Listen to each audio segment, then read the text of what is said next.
왜? 근데 권투하다 다쳐서 오면 알죠? 요즘 아빠.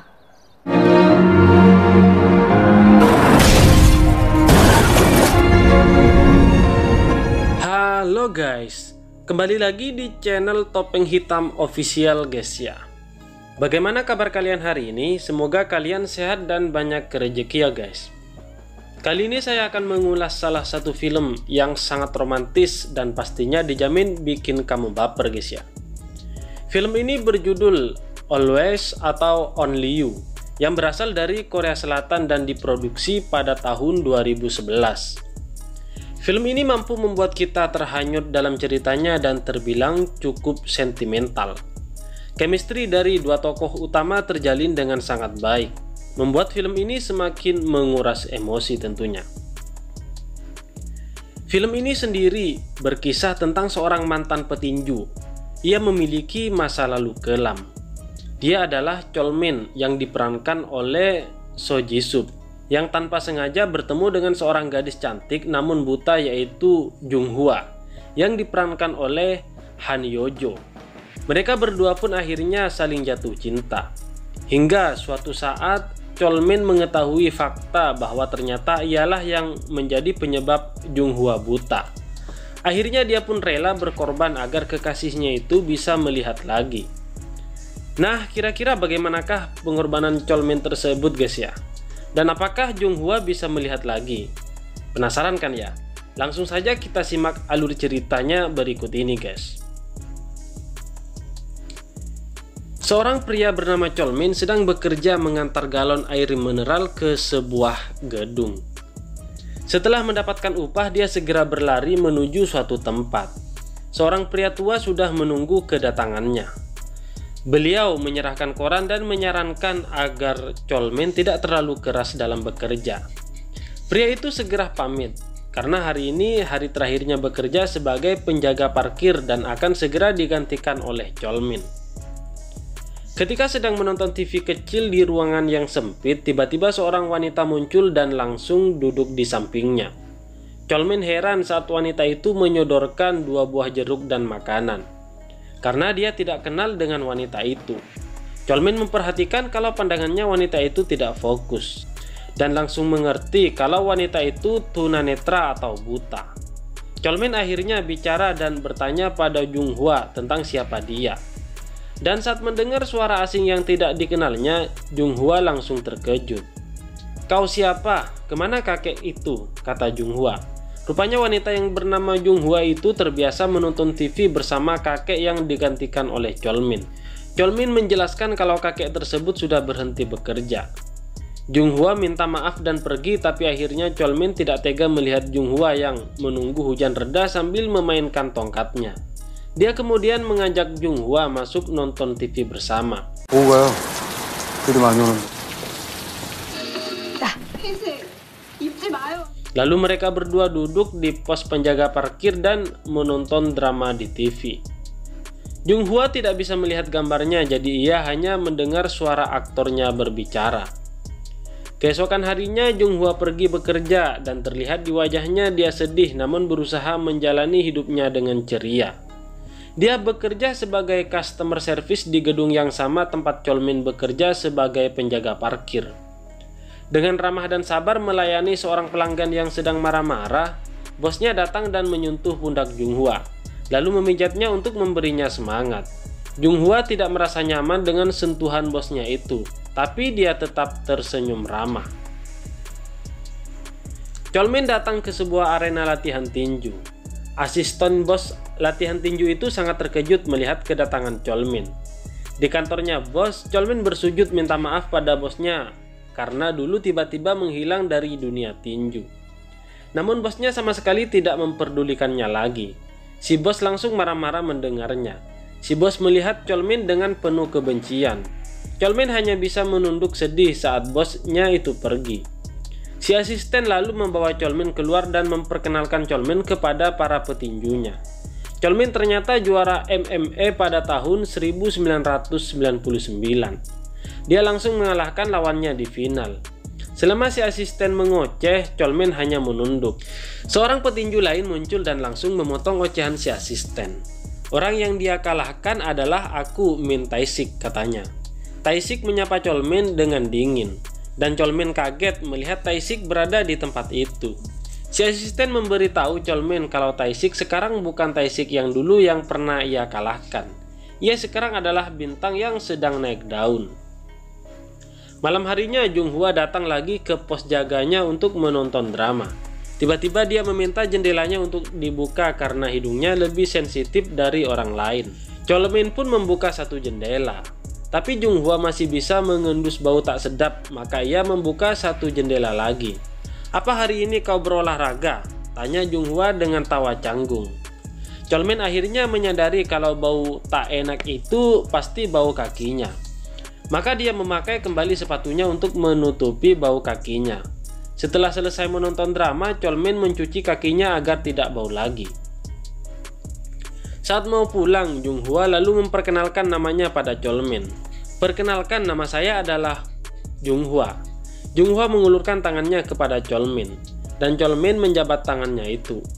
Dan saat itu pula Junghwa bisa merasakan tangan Cholmen yang sangat kasar. "Pekerjaan macam apa yang bisa membuat tanganmu jadi seperti ini?" kata Junghwa. Cholmen langsung menarik tangannya kembali dan dia tidak menjawabnya. Malam berikutnya Cholmen berjaga di posnya sambil menunggu Junghwa keluar dari kantornya. Dia melakukan persiapan untuk menyambut kedatangan Junghwa dengan membuka jendelanya, menyiram bunga di pot lalu mengibas-ngibaskan jaketnya, siapa tahu ada bau tak enak. Ia menutup matanya dan mendengar langkah kaki Junghwa mendekat. Dia tersenyum senang mendengar langkah kaki itu. Sesampainya di pos jaga, Junghwa langsung bisa mengendus bau sepatu baru yang dipakai Cholmen. Cholmen tidak menjawabnya, tapi Junghwa bisa tahu dari baunya kalau itu adalah sepatu baru. Maka Cholmen mengaku kalau dia membelinya beberapa hari yang lalu. Mereka mulai menonton dramanya dan Junghwa begitu larut dalam cerita drama itu. Saat Junghwa pergi setelah selesai menonton drama, sebuah mobil keluar dari tempat parkirnya. Dan karena Junghwa menghalangi jalannya mobil itu pun langsung mengklakson Junghwa dan hampir saja menabraknya. Junghwa terjatuh dan menabrak botol-botol kaca sampai semua botol itu pecah. Dan saat tangan Junghwa hampir menyentuh pecahan botol kaca, Cholmen menghentikannya dan membantunya berdiri. Dia mendudukkan Junghwa di bangku dan melihat kaki Junghwa terkilir. Cholmen akhirnya membawa Junghwa ke rumah sakit untuk mengobati kakinya.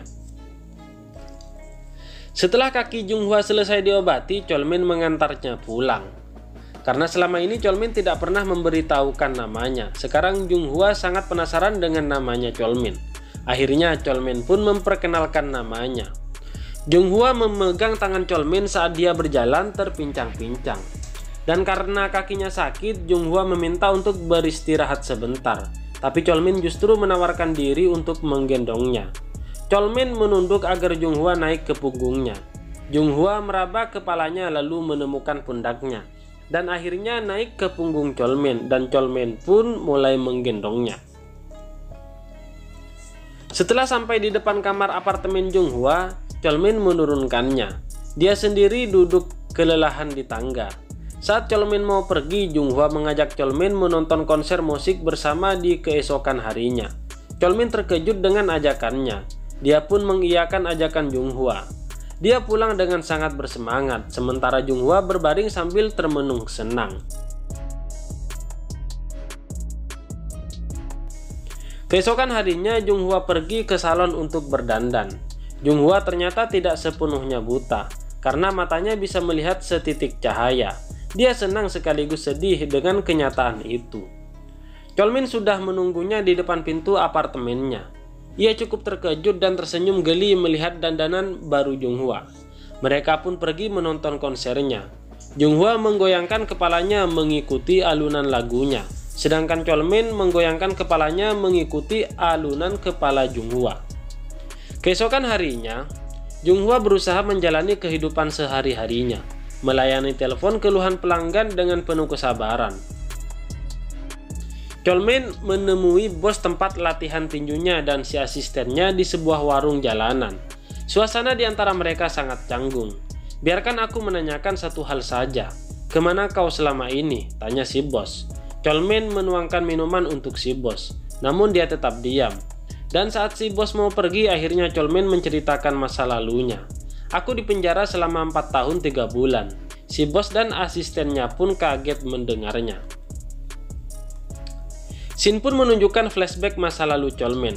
Ternyata setelah Cholmin sudah tidak lagi bertinju, dia bekerja sebagai tukang penagih hutang untuk lintah darat atau yang biasa disebut dengan debt collector. Dia menunggu targetnya di depan sebuah toko, dan ada seorang pria lewat.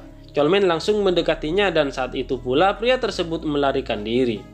Saat pria itu merasa terpojok, ia mencoba melawan, tapi Cholmin jauh lebih kuat darinya dan langsung menghajarnya sampai babak belur. Cholmin lalu membawanya ke apartemennya. Dia melemparkan beberapa uang koin pada Cholmin karena hanya uang itu yang ia punya.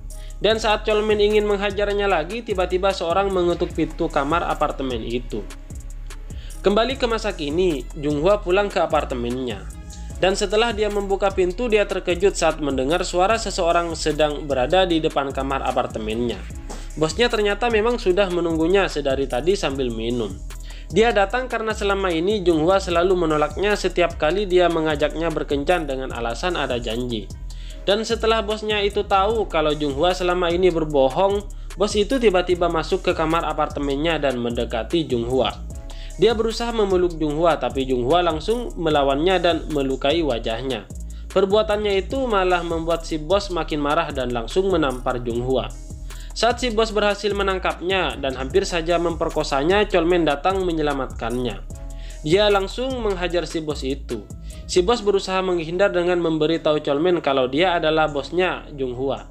Namun Cholmin kembali memukulinya dan mencekik lehernya. Dia mungkin akan membunuhnya kalau Junghwa tidak menghentikannya. Maka sebagai gantinya dia mematahkan jari-jari si bos itu. Dia menutup mulut si bos untuk meredam jaritannya.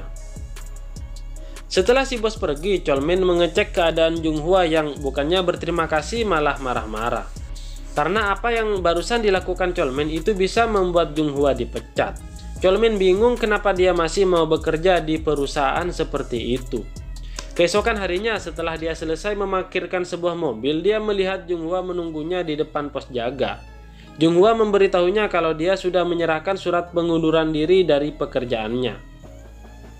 "Hatiku merasa sangat sesak kalau minggu depan kau ada waktu. Bisakah kau membawaku ke suatu tempat?" tanya Junghwa. "Iya, aku akan membawamu ke suatu tempat," jawab Cholmin.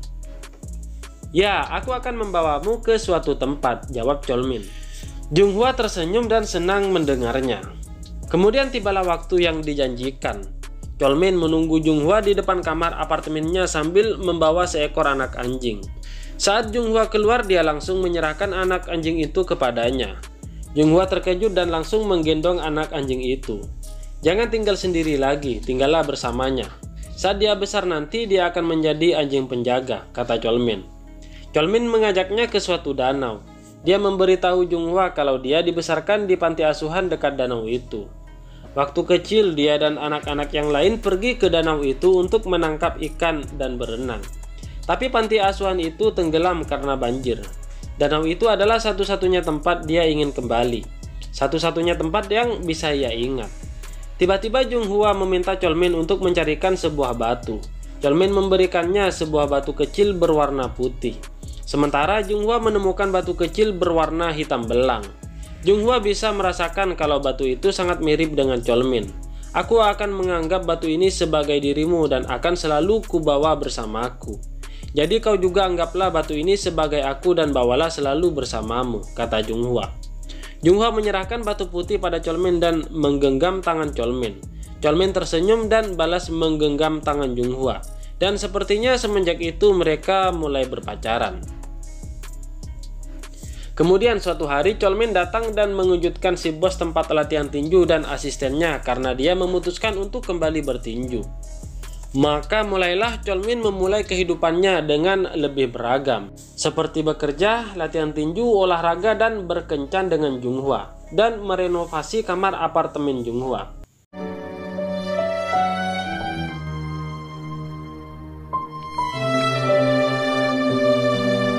Setelah cukup latihan, Cholmin kembali bertanding dan selalu menang dengan mudah. Malah pernah ada yang dia kalahkan hanya dengan 1 tinju. Sementara Cholmin bertanding, Junghwa melewati hari-harinya dengan mencuci baju Cholmin, mencoba memakaikannya dan menyemprot sepatu Cholmin agar tidak bau. Mereka menghabiskan waktu berdua dengan penuh kebahagiaan. Di rumah mereka menonton TV bersama dan berjoget mengikuti alunan lagu yang mereka tonton di televisi. Keesokan harinya Junghwa mengajak Cholmin mengunjungi rumah duka, tempat Abu kedua orang tua Junghwa bersemayam. Dia memperkenalkan kedua orang tuanya pada Cholmin, dan Cholmin langsung membungkuk hormat pada Abu mendiang orang tua Junghwa. Junghwa lalu menceritakan pada Cholmin bagaimana dia bisa sampai buta dan dua orang tuanya bisa meninggal dunia. Kemudian scene pun berpindah ke masa lalu. Flashback saat Junghwa dan kedua orang tuanya sedang mengendarai mobil untuk liburan keluarga tepat di hari anak. Junghwa yang menyetir, tetapi saat itu dia merasa mengantuk. Kedua orang tuanya duduk di kursi belakang. Sebuah truk datang dari arah berlawanan. Sementara itu Junghwa melihat ada seseorang yang tubuhnya terbakar jatuh dari lantai atas sebuah gedung apartemen.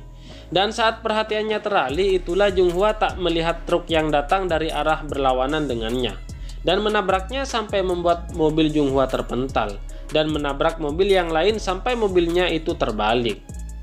Kembali ke masa sekarang.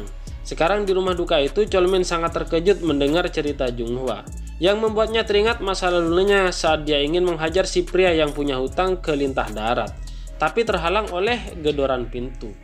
Ternyata yang menggedor pintu adalah polisi karena ada seorang yang melapor. Para polisi menuntut Cholmin untuk membuka pintunya, sementara itu Cholmin melihat pria itu duduk di ambang jendela dan menyiram dirinya sendiri dengan minyak tanah. Kemudian membakar dirinya sendiri dan melompat ke jendela.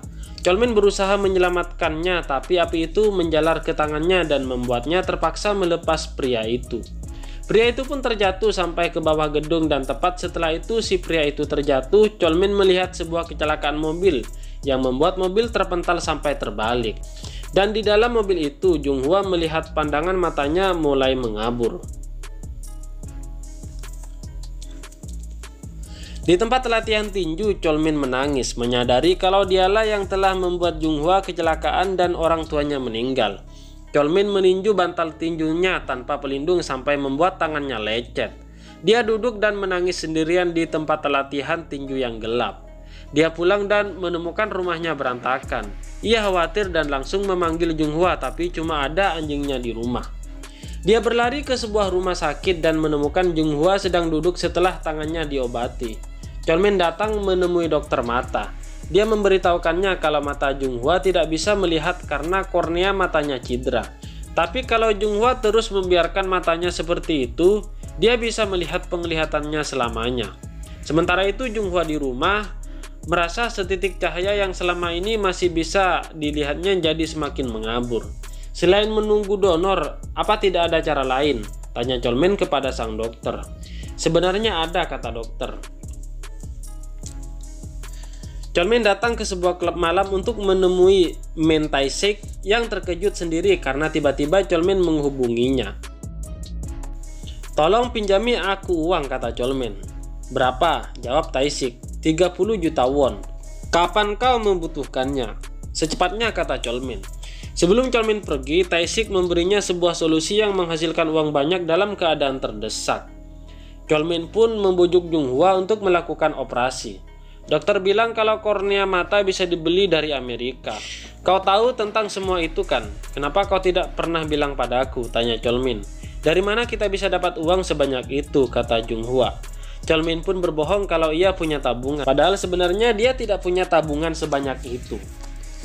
Kemudian Cholmin menemui seorang bos mafia yang memperingatkannya kalau apa yang dia lakukannya nanti akan sangat berbahaya. Tapi Cholmin meyakinkannya kalau dia akan mampu menanganinya. Si bos mafia memberinya uang muka dan sebuah HP. Si bos mafia memberitahukannya kalau pertandingan yang akan dilakukannya nanti sebenarnya tidak terlalu berbeda dari pertandingan biasa. Hanya saja mereka tidak boleh ketahuan oleh pemerintah Thailand, karena mereka bisa terlibat masalah besar kalau sampai ketahuan. Dan setelah itu Cholmin membuang semua barang-barangnya dari apartemennya Junghwa. Dia teringat peringatan bos mafia kalau orang-orang itu sampai menemukan kerabat atau kekasihnya maka mereka akan melukainya. Cholmin pun membakar semua barang-barangnya termasuk KTP-nya. Keesokan harinya Cholmin mengantar Junghwa masuk ke ruang operasi. Junghwa mengucapkan sampai jumpa padanya dan Cholmin membalasnya dengan kata yang sama. "Kau tidak akan pergi kan? Kau akan menungguku di sini kan?" tanya Junghwa. Mata Cholmin berkaca-kaca tapi dia mampu menjawabnya dengan tenang. "Memangnya aku akan pergi kemana? Aku tak punya tempat lain untuk dituju," jawab Cholmin. Cholmin menemui seseorang yang memberikannya sebuah paspor dan identitas baru dengan nama Gim Hak-sun. Sesampainya di Thailand, dia mempersiapkan dirinya untuk bertanding di sebuah tempat yang sangat gelap seperti sebuah penjara. Pertandingan ilegal itu sebenarnya adalah tempat para penjudi untuk mempertaruhkan uang mereka pada siapa yang menurut mereka akan menang nantinya. Dan Cholmin diharuskan untuk bertarung sampai menang atau mati. Akhirnya Cholmin pun memenangkan pertandingan itu dengan susah payah.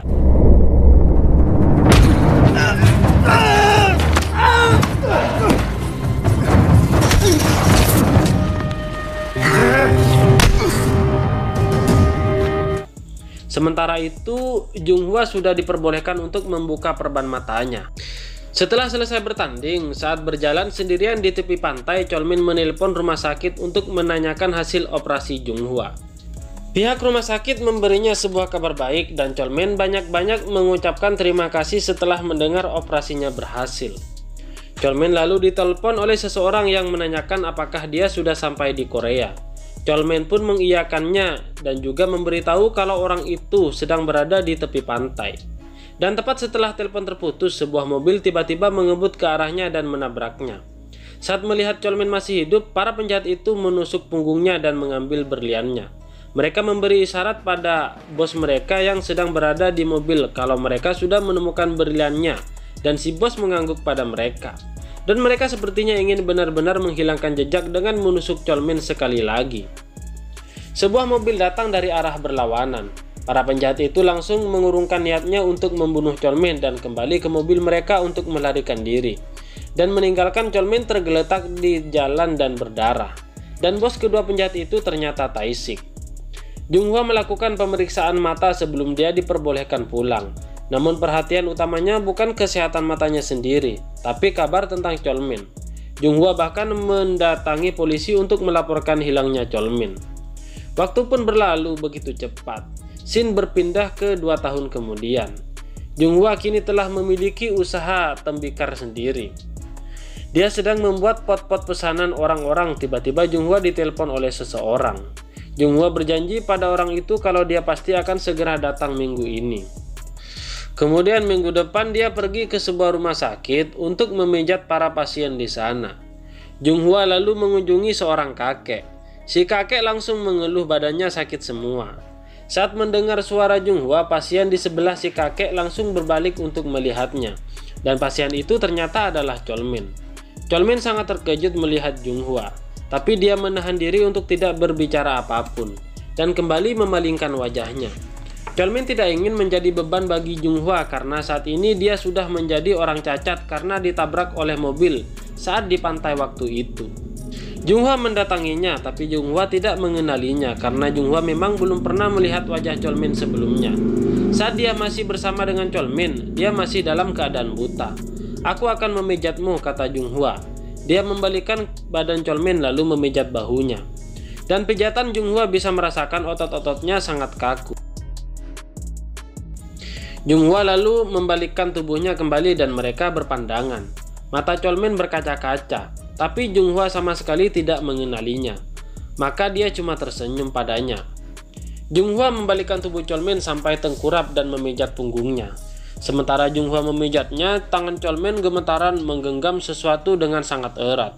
Tiba-tiba Junghwa merasa punggung pria tak dikenalnya itu seperti punggung Cholmin yang pernah ia pijat. Kemudian ia melihat papan namanya. Dan kecewa melihat namanya ternyata adalah Gim Hak-sun. Sementara Cholmin berusaha keras untuk menahan tangisnya.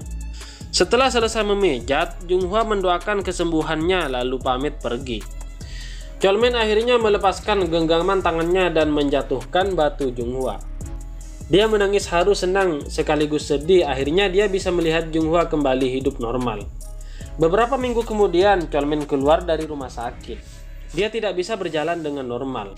Dengan menggunakan tongkat, ia menemukan toko Junghwa. Kebetulan Junghwa tidak ada di toko itu. Di toko, Cholmin melihat kura-kura pemberiannya dan membeli bunga kesukaan Junghwa. Di perjalanan pulang, Junghwa berpapasan dengan Cholmin. Anjing pemberian Cholmin dahulu spontan saja mengejar Cholmin dan menggonggong ke arahnya, seolah dia mengenal Cholmin. Seperti insting binatang peliharaan saat melihat majikannya. Junghwa heran melihat anjingnya dan meminta maaf ke Cholmin karena telah terganggu oleh anjingnya. Junghwa pun lalu pergi. Sambil menangis, Cholmin pun berjalan. Junghwa balik ke toko karena dompetnya ketinggalan dan mempertanyakan tentang kura-kura peliharaannya. Temannya bingung karena setahunya kura-kura itu ada di tempatnya. Anjing tersebut pun tetap menggonggong ingin keluar mengejar Cholmin. Melihat hal itu, Junghwa baru sadar jangan-jangan pria yang bertongkat itu adalah Cholmin yang selama ini dia cari. Junghwa menangis dan berlari mencari keberadaan Cholmin, namun tak bisa menemukan keberadaannya dimanapun.